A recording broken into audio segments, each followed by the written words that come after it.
আসসালামু আলাইকুম ওয়া রাহমাতুল্লাহি ওয়া বারাকাতুহু। কেমন আছো শিক্ষার্থীবৃন্দ? আশা করি আল্লাহর রহমতে সকলেই ভালো আছো। আজ ইংলিশ গ্রামাটিক্যাল আর্টিকেল নিয়ে আলোচনা করব।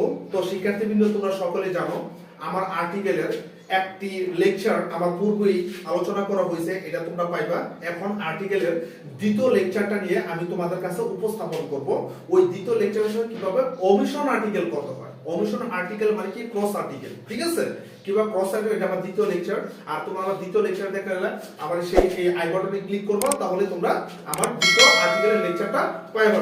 তো শিক্ষার্থীবৃন্দ, কথা না বাড়িয়ে চলো কিভাবে ওমিশন আর্টিকেল তৈরি করা যায় এটা আমি তোমাদের দেখাবো। তো শিক্ষার্থীবৃন্দ, এখানে খেয়াল করতেছো যে মানুষ জাতি বাবা মা, মানে মানুষ জাতি বাবা মা জাতি অর্থে আর্টিকেল বসে না, এটা আমরা জানি। জাতি অর্থে বসে না। যেমন ম্যান ইজ মর্টাল, মানুষ মরণশীল, কারণ এটা কি জাতি বুঝাইছে?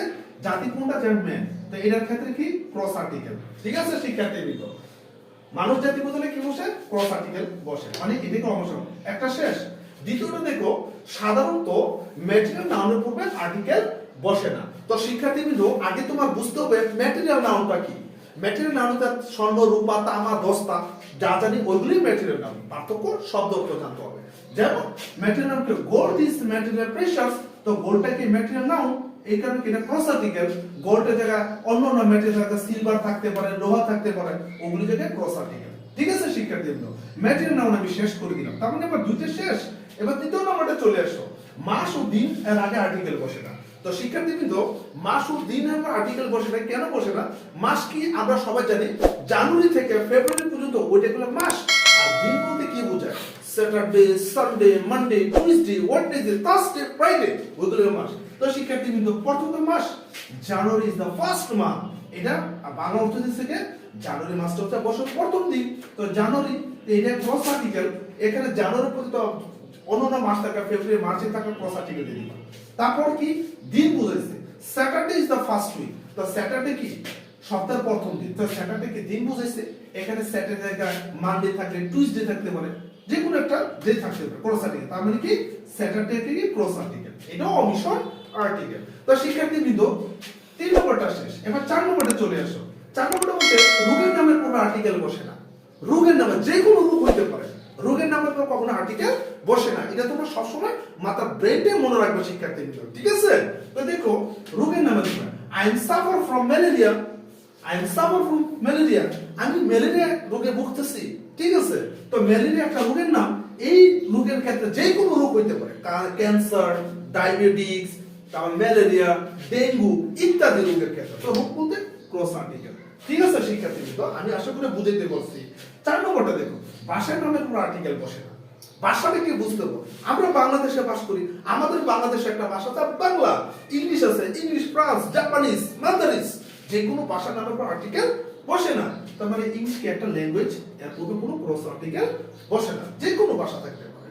এবার শিক্ষার্থীবৃন্দ 5 নম্বরে এসে এবার এটা চলে আসো 6 নম্বরে। আল্লাহ বা গড এর নামের কোনো আর্টিকেল বসে না। আল্লাহ আমাদের আল্লাহ তাআলা, আমাদের রব কে? আল্লাহ, এর পূর্বে কোনো আর্টিকেল বসে না। যেমন আল্লাহ ইজ অলমাইটি, আল্লাহ সর্বশক্তিমান, আল্লাহ অথবা গড থাকতে পারে, ক্রস আর্টিকেল, ঠিক আছে শিক্ষার্থীবৃন্দ? এবার পড়টা চলে এসো। খেলার নামে কোনো আর্টিকেল বসে না।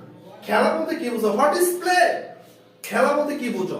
খেলা যে কোনো খেলা হইতে পারে, ক্রিকেট, ব্যাডমিন্টন, ফুটবল, যে কোনো কাবাডি খেলা, যে কোনো খেলা হইতে পারে। খেলার নামে কোনো আর্টিকেল বসে না।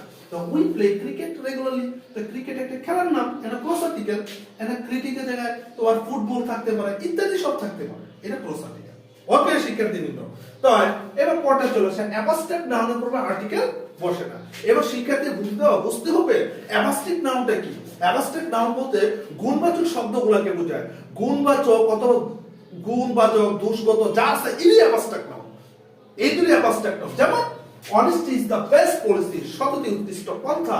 কারণ এখানে গুণ বুঝাইতে অনেস্টি বুঝাইছে, এই কারণে কি এটা কি ক্রস আর্টিকেল, ঠিক আছে শিক্ষার্থীবৃন্দ? এবার আরেকটা দেখো পরেরটা, সকল জাতি প্লুরাল বুঝালে আর্টিকেল বসে। জাতি বলতে কি বুঝো? মানুষ, আমরা একটা জাতি, একটা প্রাণী আছে, প্রাণী একটা জাতি, বিভিন্ন জাতি আছে, পশু পাখি আছে, সবকিছুই একটা জাতি। ওই জাতিটা যদি কখনো প্লুরাল বুঝায় তখন ক্রস আর্টিকেল। তো আমাদের বুঝতে হবে প্লুরাল কি। প্লুরাল বুঝতে হবে সিঙ্গুলার বুঝো, সিঙ্গুলার এক বচন, প্লুরাল বহু বচন। তো শিক্ষার্থীবৃন্দ, সকল জাতি প্লুরাল বুঝালে আর্টিকেল কি বসে না। যেমন কাউস আর ইউজফুল অ্যানিমাল, তো কাউসটা কি? কাউস তো গরু আর কাউস তো গরুগুলো, এটাকে একটা জাতি বুঝাইছে না, এই এর পরে কি ক্রস আর্টিকেল। ঠিক আছে শিক্ষার্থীবৃন্দ, পরেরটা দেখো, প্রশ্নবোধকের ক্ষেত্রে আর্টিকেল বসে না। তো প্রশ্নবোধক কি?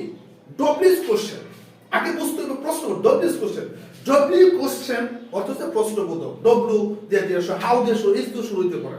যেমন হোয়াট ইজ ইউর নেম, তোমার নাম কি, এটা কি প্রশ্নবোধক করতে ডব্লিউএস কোশ্চেন, এর পরে কোনো ক্রস আর্টিকেল। ঠিক আছে শিক্ষার্থীবৃন্দ, তাই আমার যতটুকু আমি তোমাদের লেকচারটা দেখালাম, এটা মোস্ট ইম্পর্টেন্ট একটা অমিশন আর্টিকেলের ক্যাটাগরি।